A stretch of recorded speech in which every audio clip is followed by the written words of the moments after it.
This is a story about the day that I almost quit filmmaking, and then how I turned it around and ended up stumbling into the world that is free solo slacklining and Spencer Seabrook.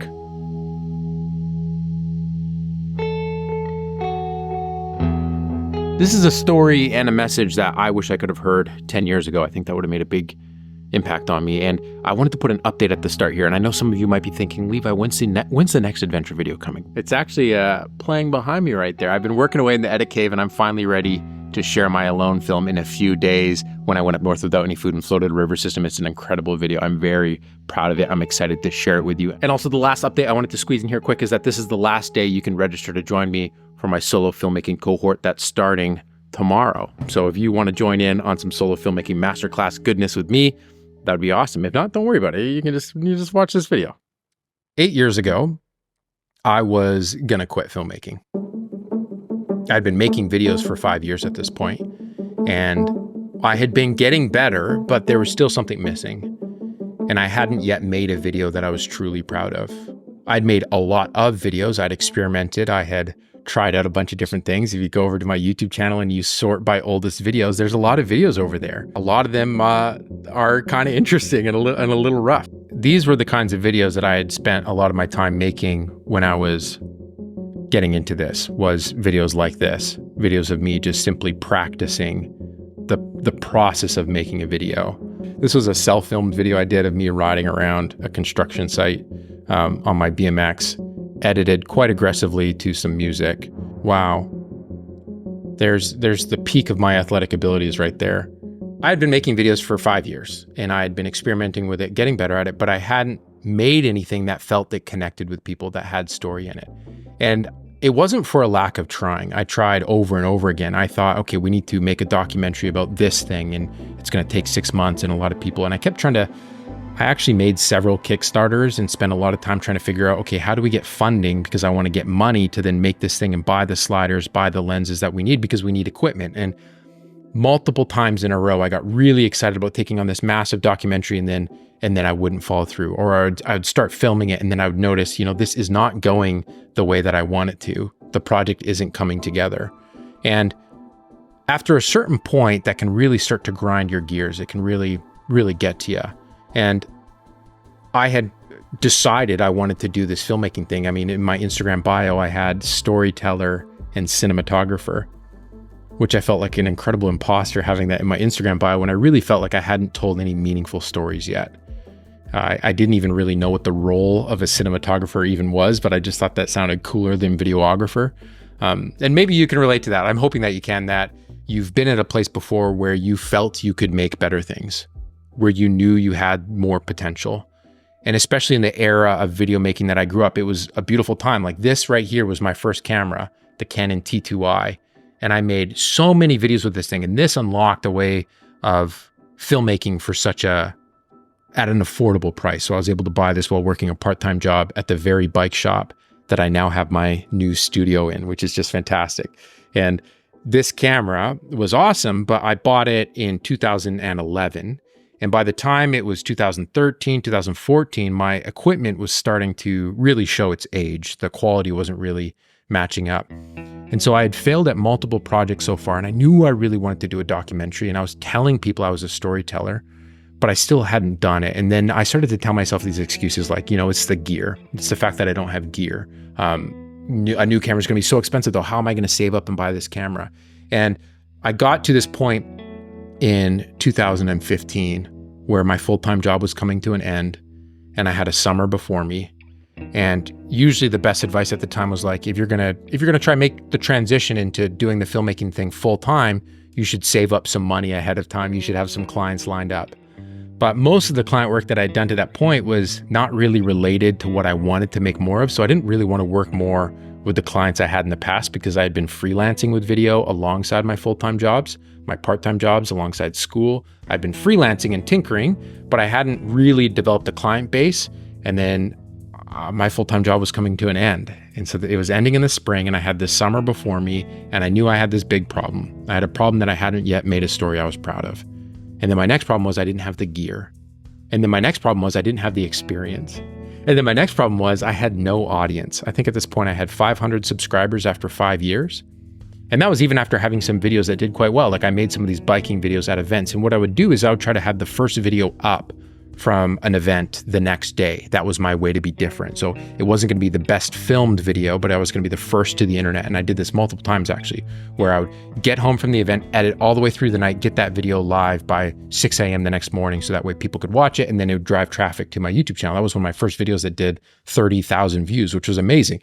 And then my next video did 200. It was embarrassing. It was like, okay, these people aren't actually interested in following my work. They just wanted to follow this event. But 5 years in, I only had 500 subscribers and I had all these problems I was up against. And, I was frustrated. And at that time, I wasn't making any videos. I was actually spending a ton of time on my phone and I was not doing anything creative. And I knew I needed to start being creative. So I did this small challenge with myself. I said, okay, instead of just putting this pressure that I need to make some big cinematic film, let's do daily time lapses. So for a month straight, every single day, I would go and I'd find a time lapse with my phone and record it. And coincidentally, when you're recording a time lapse with your phone, then I'm not on my phone, not like numbing myself out with just scrolling social media. And then I would have some time to think. And it was really interesting as I started to look for these different time lapses throughout the day, how it started to change the way that I saw the world. I was now looking for time lapses. I was looking for shots to capture so I could get a great daily time lapses. And I learned, there's actually a lot of moments in my day-to-day life to find these time lapses. And this is actually really enjoyable. So I started that and that was successful. That was the first time that I'd followed through with myself and daily created something. Then I figured, we need to start figuring out how to be on camera if I want to build an audience. But the idea of like recording a video again and putting that out there with me on it was just so overwhelming. So instead of doing it publicly on my YouTube channel, I was super embarrassed about putting a video up with my face talking because the last one I did was like 3-4 years prior. I decided, I'm going to record 4 videos of me just getting comfortable speaking to the camera. So I started doing that. And then those went okay. They weren't amazing, but it helped break the ice of me building this momentum where I knew if I wanted to be a creator on the internet, I needed to build an audience. If I needed to build an audience, I needed to create videos. And if I needed to create videos, I needed to talk in them. So I did these 4 private videos, just shared them with my friends. And I just got more comfortable with, hey, we're setting up a camera. We're going to put a microphone on and we're going to talk. And I did those while I was still working my full-time job. And it was time for that job to end. And so I came up with a strategy because I didn't have the camera gear and I didn't have the experience. And I wanted to see what was it actually like to work in a film production company. So in downtown Vancouver, there was these guys that were running a production company and they had a red camera. That was like the dream, right? For every filmmaker at that time, if you were in the DSLR era, you looked at all the people shooting on red and you thought, if only I could be one of those people. If only I could just touch the red camera, it would be like a blessing onto my filmmaking career and it would change things forever. That's what a lot of us young teenagers thought at the time. I would love to work with these guys. I would love to use a red camera. I would love to use high quality filmmaking equipment. I think that would make a big difference and it'd be cool to be able to experiment and learn how to use it and also learn about how they edit films. So what I ended up doing was reaching out to Ryan, and instead of just sending an email, because it's like the idea of like sending someone an email and then waiting for them to get back to you, I was trying to think like, how do I stand out? Because I know a lot of people must be reaching out to Ryan, trying to like connect and pick your brain. Like those are emails that I would imagine someone like Ryan would get a bunch. And so instead of asking an email, trying to take from Ryan and being like, hey, can I come pick your brain? What I decided was I noticed that Ryan had posted a hard drive that he had for sale. So I quickly messaged and I was like, I'll buy your hard drive. And it was $500 for an 8 terabyte RAID drive. And I said, I'll buy it, but I want to come to Vancouver and pick it up and have coffee with you. And so Ryan agreed to that. And I drove to Vancouver, picked up the hard drive, and I got to have coffee with him. And when I sat down with Ryan, I tried to pitch him this idea of me working with them for a summer. And I didn't want to be an intern. I think the term that I came up with was apprentice. I wanted to be an apprentice. I didn't want to be an intern. I didn't want to work for free. I wanted them to pay me, and I wanted to actually learn the skills and be able to use some of the equipment that they had. And so Ryan agreed. Ryan and Josh at Transposition Films, they said, okay, we'll take you on. And so I had a job lined up to work with them. And so I was going to work alongside them for a summer. And so I had this summer where I was going to be in downtown Vancouver, and suddenly I had access to experience because there's these people that actually worked in the film industry. I had access to equipment. So the deal I made with them was that in the off hours when the production equipment isn't actually being used for the studio, I could then use that equipment to film my own projects. And especially something that was very important was they had an edit bay. They had two. And so I could edit my work at the studio, because at that time I had just a garbage laptop. And so even if I got my hands on a better camera, there's no way I could even edit that footage. And that was a really big problem. So I needed a computer to edit on, which would have been thousands of dollars. And I wanted to use professional equipment. So these guys took me on, and we went into that summer, and that's when I made this deal with myself. So when we had been building up to the summer, I was deciding, you know what, if this summer doesn't go well, I need to quit this idea. I need to stop telling myself that I have what it takes to be a storyteller. I need to quit. So going into the summer, working with transposition, I was thinking, okay, we really got to show up, learn a bunch, see if I want to do this. And the most important thing to me was I wanted to leave this summer with a project I was proud of. And the reason for that was I had, at this point, talked to dozens of people that worked making videos. It was my favorite thing to do. I love asking people questions. And so I just pester people. Whenever I could meet someone that worked in the image capturing world, if it was a photographer I noticed on a flight, if it was someone who was operating a camera at a football game, I loved talking to people about what they did and how they made that work as a career. And everyone I seemed to talk to would have this refrain they would say over and over again, which was, you can't make projects you like when you've got client work, or yeah, like I'll make projects that I like one day, but right now I'm just bogged down with client work and I won't be able to. And I kept hearing this just over and over again, that people weren't able to work on the projects they really liked because they had so much work they had to do for clients.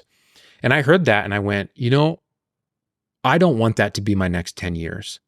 I don't want to get 10 years down this filmmaking road, trying to grow a company, trying to buy gear, trying to buy a red camera, rent a studio, hire on people, work with bigger and bigger clients, only to have reached a day where I still couldn't say I'd made stuff I liked for me.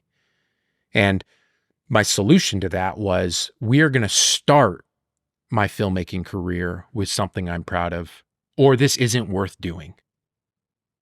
And I meant it, right? Because I'd been experimenting with video. I'd been freelancing with video. I'd gotten paid to make videos. I'd done wedding films. I'd done some corporate microdoc style projects. I'd made dozens of biking videos. Like, I'd gotten good enough at starting to make videos for people to seek me out and pay me. But I was getting into this because I wanted to make stuff that made people feel things, right? Like as a teenager, when I was in film festivals, and you'd be sitting there and some of them would connect with you, some of them wouldn't. But then suddenly you'd get to this piece that as the visuals were on the screen, I could feel the hair on the back of my neck stand up. You could like feel the theater filled with people just be locked in. And that experience and that feeling is what I wanted to create in my projects. That's what I wanted to do. And yet nothing I had made even got anywhere close to that. And so I said to myself, we're going to start, if I'm going to do this as my main thing, making films, being a filmmaker, if I was going to live up to the name in my Instagram bio of storyteller and cinematographer, I want to start this journey with something I could say, I'm proud of that. I'm not going to give myself a free pass and say, we'll wait till someone will fund me. We'll wait till someone will pay me. So to be clear, I was working full-time for a studio. I had a full-time job working with Ryan and Josh, and I worked my butt off. I wanted to make myself valuable and I wanted to learn from them. But alongside that, I said, okay, well, with the work that I'm doing for them, I think I was making about $1,500 a month. That was the goal benchmark that we had to hit. I was sleeping on couches. I didn't have the van yet, and it was pretty rough. There's a family that took me in and let me sleep in their living room, which was really great. I'm just still so grateful for that to this day. And what happened at the start of the summer when I made this commitment that by the end of this summer, we have to finish with something that I'm proud of, I experienced the same momentum that started to happen when I was doing these daily time lapses. When I was doing those time lapses and I was in the rhythm of it, I started to see the world differently. I started to look for opportunities differently. Things felt possible. Just doing another time lapse felt easy.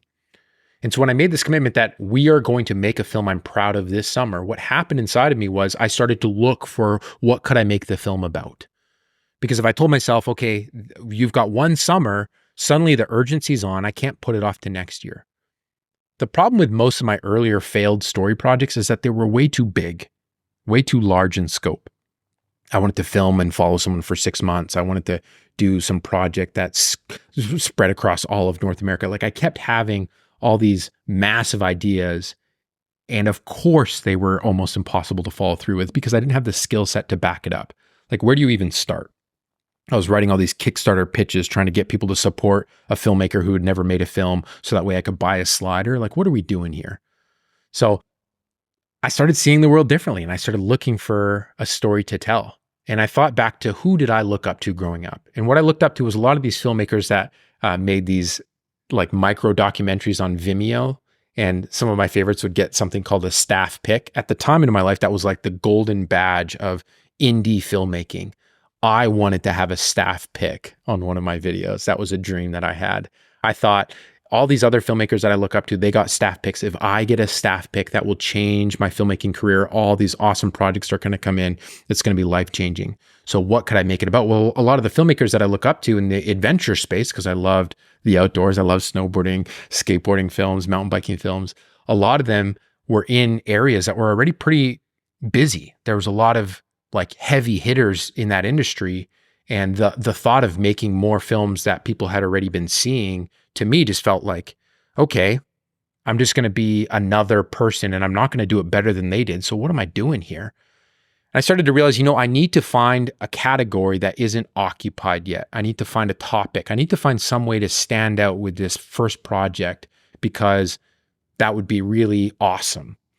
And one day while I was thinking about this, I'd been riding my bike around and I was hunting for projects. I had my T2i with me and I was starting to do weekly videos in the same vein as Casey Neistat. I was starting to vlog my life because I wanted to practice the skill set of making a story even on a small scale. And I was making them with my T2i and I was down at English Bay in Vancouver and there's a slackline set up in the park. And I went and I came and talked to the person that was walking on the slackline. I said, hey, can I like join you on this slackline? And I did, and it was a ton of fun. And I said, how do you guys know where to slackline? Like, it seems like you all know each other because there was about 6 or 7 people there. Like, how do you know where to go slacklining?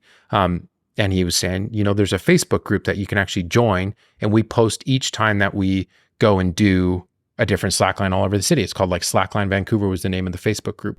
And so if you actually go back to some of my old videos, you can see the very moment in some of these first early vlogs I did where I would go down to Vancouver, like this opening shot of essentially my very first vlog was from downtown Vancouver in English Bay from one of the days where this happened. So this shot right here. So this right here is from that very place on the very day where I tried a slackline for the first time with this group of friends that I was meeting. I had slacklined before, but this was the first time that I was hanging out with this crew. And I joined the Facebook group. And later that weekend, someone made a post that they were setting up a Highline at Lighthouse Park. And this blew my mind because I'd watched a lot of the highlining videos that were posted on the internet. I found this really fascinating. I personally like slacklining. And I had only ever seen slacklining, highlining videos from Europe, Flight of the Frenchies, and from Utah. Those were the only 2 places I had seen highlining videos. So to see in this Facebook group that someone was posting that they were going to be highlining in Vancouver that weekend, that blew my mind. So I thought, okay, this is it. This is my moment. So the guy who made the post, I messaged him. I'm like, hey, I've got access to a red camera. Can I come and film you with this red camera? Like, I'm going to get amazing shots. It's going to be awesome. I use the red camera as like my way in the door. And I don't think he knew what a red camera was. I think he thought I was talking about a drone. We actually found out later that he thought I was talking about a drone. But anyhow, he's like, yeah, man, just show up. And that's a theme that I've learned from the slackliners over and over again, is that if the invitation is out there, show up.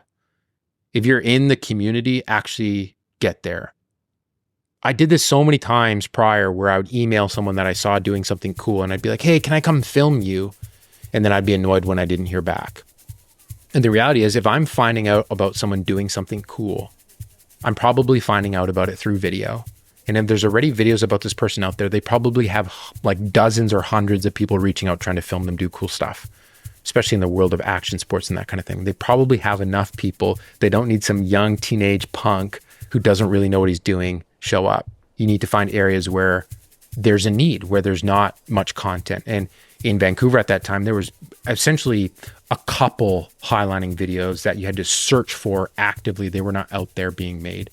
And so I will never forget packing up the red camera to take with me for the first time to go shoot on this lighthouse day. I put it all in the backpack.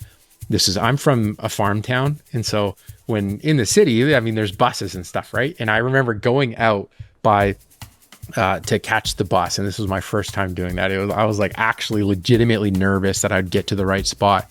And, I kept thinking like people are going to know that in my backpack here is like $40,000 of camera gear. Like what happens if I get robbed? A lot was going through my mind.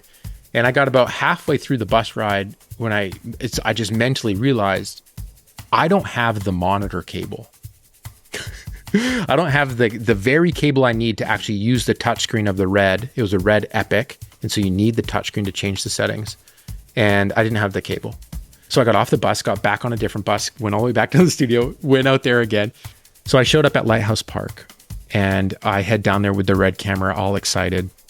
And I start filming. The guys set up and rig these different highlines. And that was the day that I met Spencer. And there's something that happens when you meet someone who's just an absolute like substance-based character. They're just oozing with character. And Spencer was one of those people. But that from the moment I met him, this guy's just built for the camera. Like he's grungy. He had a cigarette in his mouth as he's pulling on these lines, and he was like in your face. And the first thing he said to me is, I said, "Hey man, like, can I film you rig?" He's like, "Sure, man, but I never see any of this stuff anyway, so just do what you want." And I remember thinking, just okay, right on. Like challenge accepted. I can deal with this. If you're not going to be flexible with me, I'll film some stuff and I'll show you that I mean business here. So I took that as a challenge and I filmed a bunch of shots that day. And what ended up happening was I was going to do an interview that day with one of the people that was present that I thought could give a perspective. I'm like, okay, I'm going to make a documentary about these highliners because this is so cool. Like this subject matter is amazing. I found it. Let's make this documentary. So I'm going to start doing interviews. And I went to set up the Red camera to do this interview. And I didn't realize the record mode I was in was actually like the highest data rate possible. So this one SD card I had with me completely filled up, this Red mag. Only had 2 of them. I swapped in the other one, hit format. Turns out that I had accidentally formatted all of the footage that I'd captured up until that point that day. So all the first shots that I captured, I deleted. But what I did do is I sat down and I had an interview and I talked with someone about slacklining, about the community, and about Spencer, about this guy who was leading the community and doing some of these outrageous things. Spencer was doing some just monstrous projects, and he had just a knack for getting people hooked in and getting them to participate and help them pull it off, regardless of what maybe the parks rangers would want to happen. He managed to find a way to just make stuff happen. And I walked away from that feeling pretty dumb that I managed to delete all of my footage from that day, but I had an interview. And from that point forward, I was like, we're going to make a film about community, about slacklining. And I told Spencer, if there's any project that you're doing coming up, let me know. And I went out and filmed with him more. And I started to cut some of this footage together and share it with Spencer to show that I was serious, to show that I really wanted to do justice to their sport. And I was actually going to edit this stuff and show it with them. So this right here is a sequence that you're seeing if you're watching the video feed where I came and shot Spencer, filmed a bunch of these different angles of him jumping around and rigging a line. And then I edited it together and I shared it with Spencer. And he was kind of like, oh, this is neat, right? Like I haven't seen filmmakers share stuff with me this quick. And so I kind of got some buy-in from Spencer. So to be clear, at this point, I had no funding. There was no money involved. I had no camera equipment that was good aside from a junky T2i, which had a broken lens. And I had no audience. And how I'd gotten around all those problems was working with a studio that had equipment that I could borrow in the meantime, and I negotiated with them to make this arrangement. I started looking for stories aggressively. So in 3 weeks of being in the city, I found a subject matter. And it could have been any subject matter. It could have been a jazz trumpet player. It could have been a musician. It could have been a skateboarder. It could have been someone who's doing a cool graffiti project. It could have been any subject matter, but I found one that I was curious about and I could get excited about. And everything I was sensing just felt like, oh, this is dripping with story, right? This is going to be pretty hard to mess up. This is a shot that you're seeing right now, which is the very first interview I did in the project. And it ended up getting so many laughs when the final film was completed, right? Like it was one of the just absolute beauty interviews that made the whole piece happen. So I share all that about the obstacles that I was up against is because once I decided we were going to do anything possible to get a film done that summer, some of the things that I thought were non-negotiables or impossible started to solve themselves. And I had been with the other filmmakers that I knew in the Fraser Valley area, I had been pretty generous with lending whatever I owned with them, and I had offered to help shoot stuff with people for free. And that kind of reputation of being someone who's willing to be involved, willing to share, like that bodes well for you. So I was working with this production company in downtown Vancouver. It was going well, and they trusted me with their stuff. And I was on the lead of a story. And Spencer knew that I was willing to come and film them. So Spencer, I got a call from him one day and he said, "Hey, I've got this friend Friedy. He's coming from Germany, and we're going to basically go to Squamish and try to rig the longest highline in Canada that's ever been rigged. Do you want to come film that?" And I thought, perfect. This is going to work really well because if I can film them doing one massive project, that can be the container that my story lives in. And instead of trying to follow the community across 6 months, what if I just followed them for a week and then made the story from that? And of course, Spencer put out that offer of, "Hey, do you want to come film us do this?" And I said yes. And I thought, sweet, I'm going to be able to take the Red camera. We're going to head out and I'm going to film this epic movie. And I started to panic. I'm like, okay, oh goodness, I need some help. And so my friend RJ, who was the only other filmmaker that I knew from Chilliwack at the time, I said, "RJ, like, dude, would you be willing to come out and help me like film and take photos on this project? Like, it'd be so rad to have you involved." And I mean, there was no funding, no one was getting paid, but the energy, people are drawn to someone who's getting it done. People are drawn to interesting ideas. And so I convinced RJ over some IHOP. It didn't take much convincing that we should film together on 1 week in Squamish. And some of this was filmed on the GH4, a lot of it actually, this packing sequence. And so I was cycling between the GH4 and the Red camera. And on the first day, I had to get all that equipment up the mountain. The slackliners themselves, their bags are massively heavy up to 80 pounds sometimes. And so what I did was I had to shuttle my gear up multiple times. So I did 2 full trips up on that first day to get all this cinema gear up to the top of the mountain because RJ wasn't there yet. And I got it all up there and I learned something very quickly, which was when you have the big cinema camera out, people feel like they're in a movie. Things change. Like I was really struggling to get natural interactions and moments from people. Like the second the camera came out, they would like look down the lens and try to interact with it. And it made it very difficult to get shots that would work because everyone kept looking in the camera. And then I noticed this other thing, that the camera took like 30 seconds to boot up and I only had 2 batteries and 2 Red Mag cards. So I was burning through batteries and media on the first day.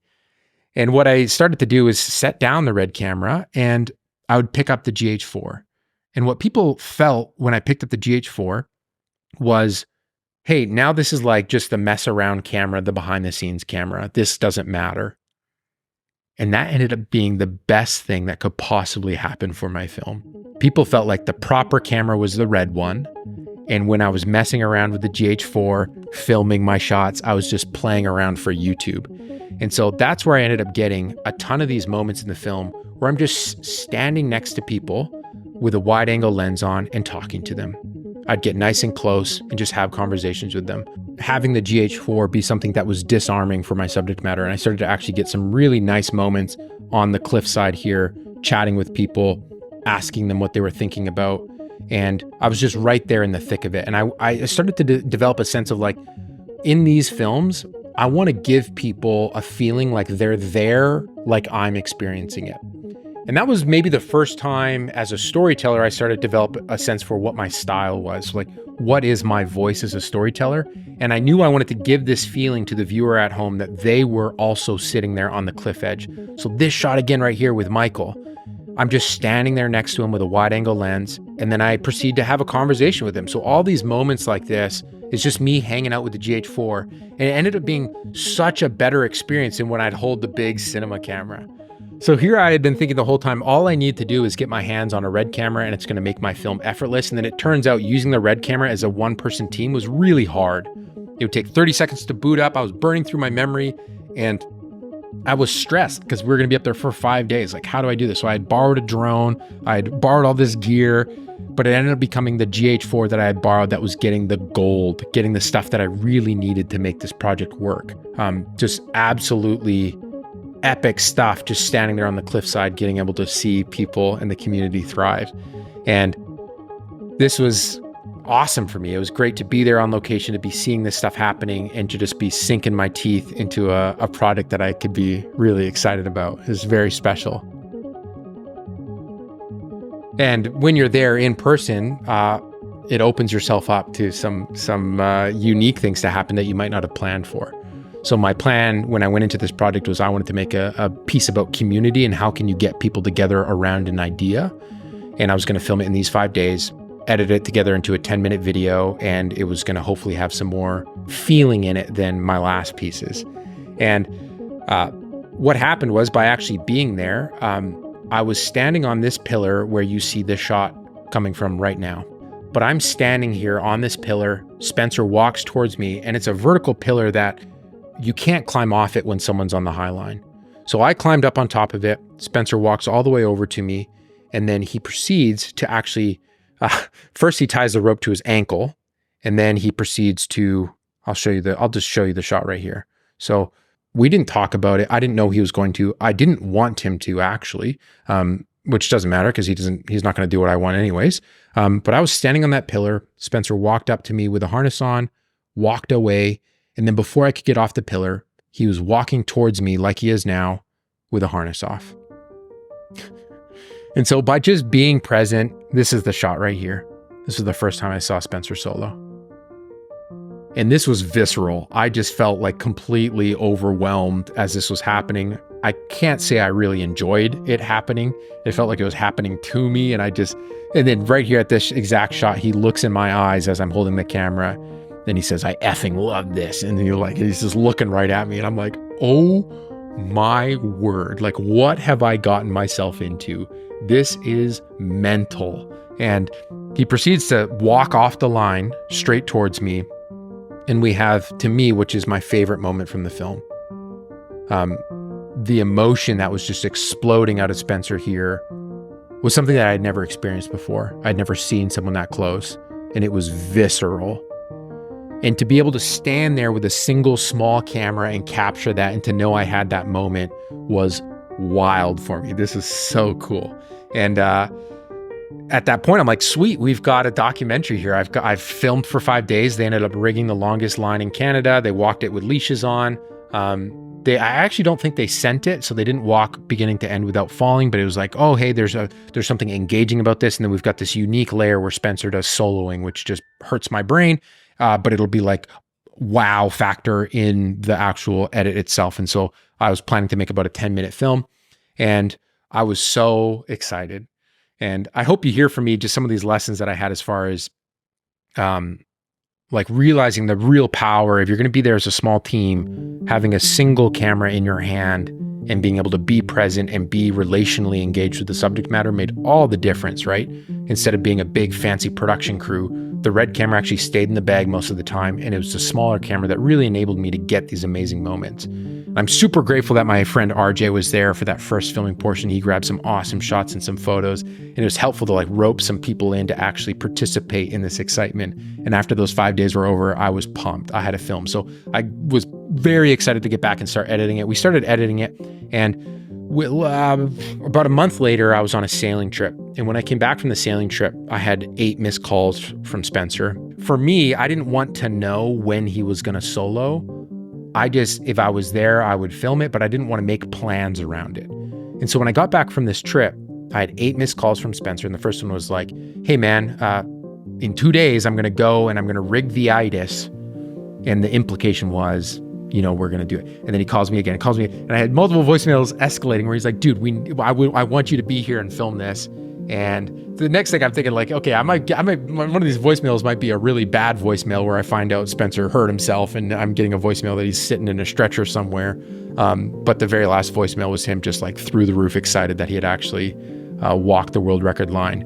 So this is something that people aren't aware of very often, but the main filming of this film, Untethered, was 2 main portions. The first one being these 5 days, and then the next one being where all this soloing footage that you're seeing now is from these first 5 days, and then the actual world record itself, and that was filmed by Zachary Moxley. So Spencer got our friend Zach on the phone, who was an incredible drone operator, and he showed up and he filmed all these shots that you're seeing right here fully credited in the film, but people just don't have the ability in their brain to put 2 and 2 together sometimes about who's all involved with the project. These shots were shot by Zachary with the Inspire one, and he filmed them way better than I ever would have. So we had a better drone, and he was more aggressive with how close he got than I would ever have felt comfortable. And so we filmed all these shots of Spencer actually going forward, and these shots still blow my mind. So he's catching a Highline with no harness on. Incredible, just visceral. And these shots, well, you're watching it take place. Spencer went on to, spoiler, lengthen the world record free solo walk from the person that he looked up to, Andy Lewis. And this footage captured by Zachary immediately after Spencer was asking Zach, like, dude, can we use this in the film? Like, Levi's been making this film, following me all summer. Can we put this in the film? And Zach was on board. So I had a ton of audio footage that Zach needed to make his edit. So I got Zach all these audio clips, so that way it wasn't just the sound of a drone. And then Zach shared the drone footage with me. And at this point, still no funding, still no money. We're just doing this because we love it. So summer was now over. Thank goodness someone was there to film Spencer do this world record. And so I had a world record, and I had these 5 days of filming, and I needed to bring them together. So one of the things I ended up doing was I hiked back to the chief multiple times, and I filmed all these time lapses. So throughout the film, you see these different various time lapses take place. And again, these shots here of everyone celebrating Spencer break the world record are actually shots from Spencer free soloing a different time. And that's where there's this phrase where it's like, never let the truth get in the way of a good story. And I don't fully agree with that. So I've modified it a little bit for myself. And my version of it is never let the order of events affect the way that you're going to edit it. So I pulled some of these shots around, and I ended up piecing together a story that built more towards this objective of Spencer eventually breaking the world record. And that became the thrust of the film. And it went from a 10-minute film to a 30-minute film. And I knew what I was sitting on was good. I had made tons of mistakes. I deleted whole memory cards of footage. There were shots that were out of focus. Interview shots like this one here that were completely overexposed. I'd messed up audio here. I'd done stuff there, but I knew I had humanity in the piece. And I knew that it was interesting. I knew that I'd stood on the edge of a cliff and gotten emotion out of people in a way that you can't plan for. And so it was now my job to assemble that into an edit that I could share with the world. And that's what I did. So through my YouTube channel, I told the channel, you know what, we're going to release this film for free. I've put all my effort into this. And the reason why I'm going to release it for free is that I want people to see it. And I want to build a reputation that I make great films as the start, as the entry back into the world of, here's Levi, he's a filmmaker, watch this film, experience it, and hopefully follow along on whatever I make next. That was kind of my objective. And so I was making these videos, hyping up for the launch, and we eventually ended up screening it December 4th in downtown Vancouver in a theater filled with dirtbags. And it was one of the most proud moments of my entire filmmaking career. It was mind-blowing to me in that in just 8 weeks in a summer, I'd completely changed the trajectory that I was on. I'd gone from a place where I had never made a project I was actually proud of to finishing something that was surreal, finishing something that I could actually say, hey, this is a thing that I made and I really like it.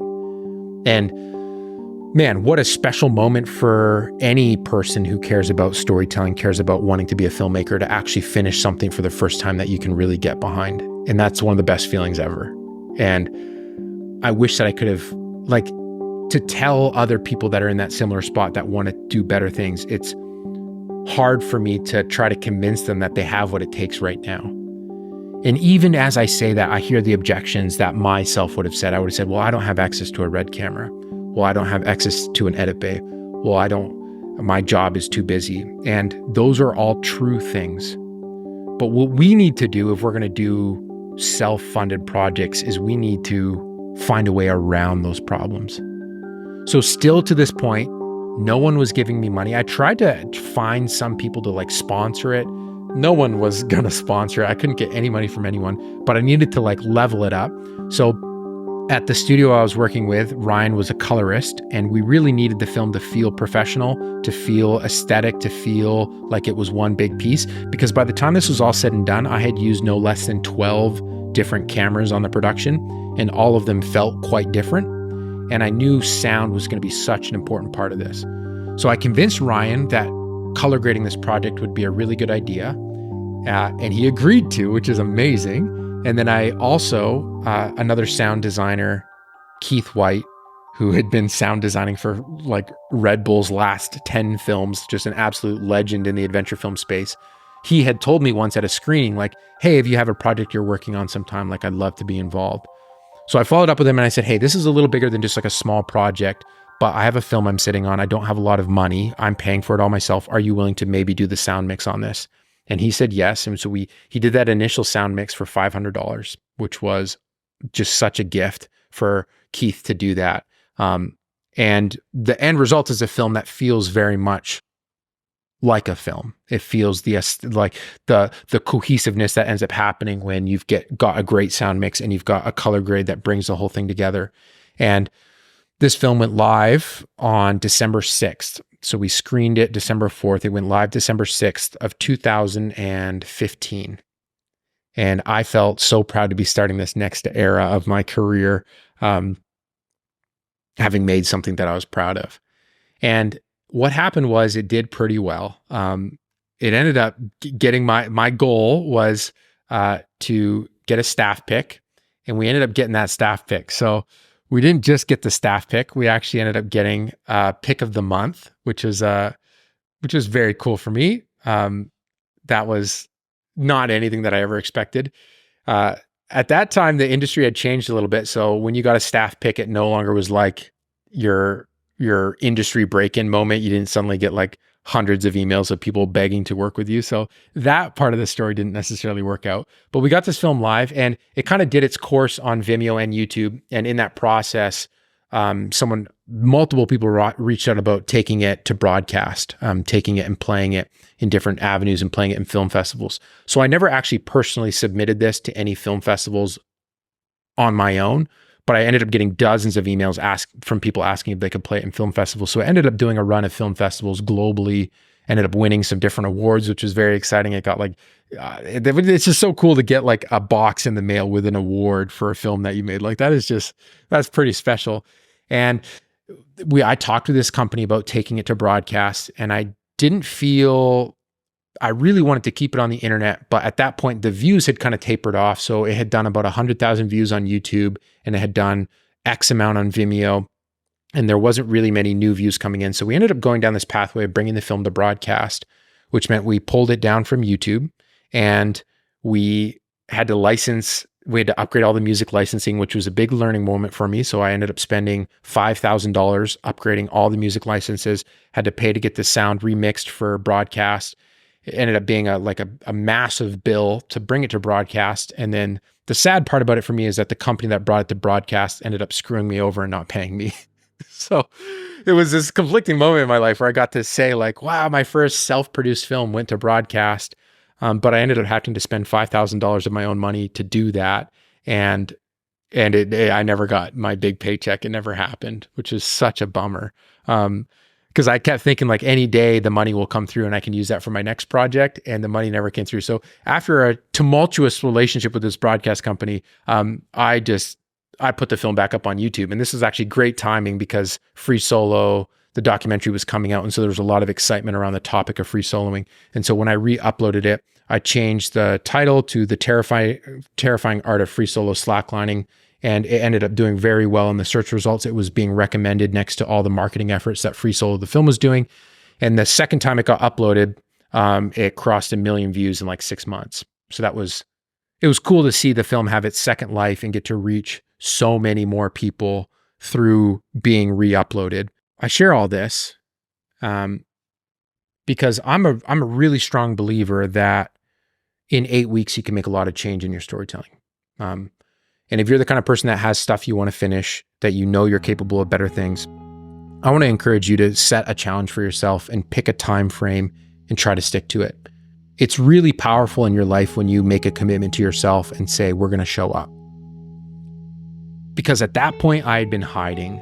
I'd been not trying. I'd been so worried that when I actually try to go make this first story, that it was going to be terrible, that I was terrified that what that would mean about me as a storyteller, what that would mean about me as a filmmaker, the fact that when I actually try, I fail was miserable. But what I didn't take time to acknowledge is that I was failing already.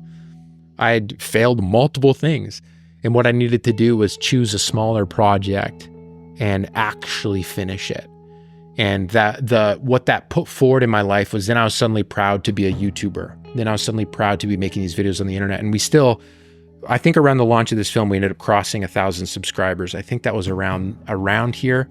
But that put forward this motion in my life where I started to take very seriously, regularly documenting my progress as a filmmaker. And that was kind of when I came back to YouTube posting regularly in 2015, that was kind of the story of the channel, was like, I'm learning how to do production videos, and here's some of them, and to be able to see these clips, like, this is just so wild to me. So I was outlining here the process of